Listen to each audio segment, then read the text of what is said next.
Here's an example of working with an exponential function. I've defined the following exponential function. We're going to let f of x be equal to 2 times 3 raised to the x power. So our base of the exponential is 3, and our initial value is that value of 2. The first thing that I'm going to ask you to find is the value of f of negative 3. So for f of negative 3, this is asking us to replace our x value with a negative 3. So I'm going to recopy this function, and instead of writing in an x, I'm going to write in a negative 3. Once you've done that, it's simply a matter of simplifying according to the order of operations. In the order of operations, exponents come before multiplication. So I'm going to take care of the 3 to the negative 3 power first. A negative exponent means take the reciprocal of the thing that you see. So this will be 1 over 3 raised to the 3rd power.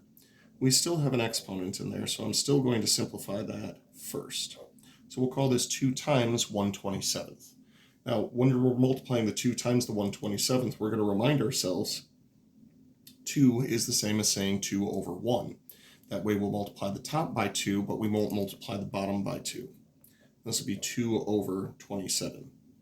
Now, if I were interested in establishing this as an ordered pair, we plugged in x equals negative 3, and we got the corresponding output of 2 over 27. That would be the interpretation of this. So corresponding point on the graph would be negative 3 comma 2/27. However, 2/27 is not particularly fun to graph, so we would probably try to come up with some better points than that. Next up, let's find all values of x such that the value of the output is equal to 162. So what we'll do for this one is we're going to set f of x equal to 162, and then we're going to solve for x. So with that in mind, left-hand side of our function is going to become 162. Right-hand side of the function is going to stay exactly as defined. It's still 2 times 3 raised to the x power.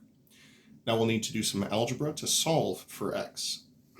Because x is located in the exponent here, the first layer that we would want to peel back is the multiplication by 2. So the first thing that we'll do here is we'll divide both sides of the equation by 2, and then we'll simplify. This cancels out the 2 on the right-hand side, and we're left with simply 3 raised to the x power.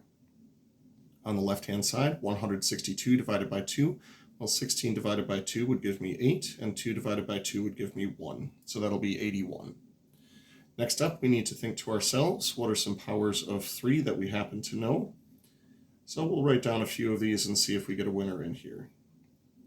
Multiplying each of our previous results by 3. 3 to the first power is 3, second power is 9, third power is 27, and fourth power is 81. This means that I can express the 81 on the left-hand side as 3 raised to the 4th power. Once we have it in the form 3 raised to the 4th power is equal to 3 raised to the x power, we can use a tool called the same base property. The same base property says that if you're solving an equation and you can reduce both sides of the equation to the same base raised to 2 different powers, then you can simply set those powers equal to each other. And that'll give you your answer for this one. That is going to be x is equal to 4. Now, to interpret this as an ordered pair, we started with an output of 162. That's our y value. Outputs are y values. We solved for x, which would be the corresponding input. That'll be the x coordinate of our ordered pair.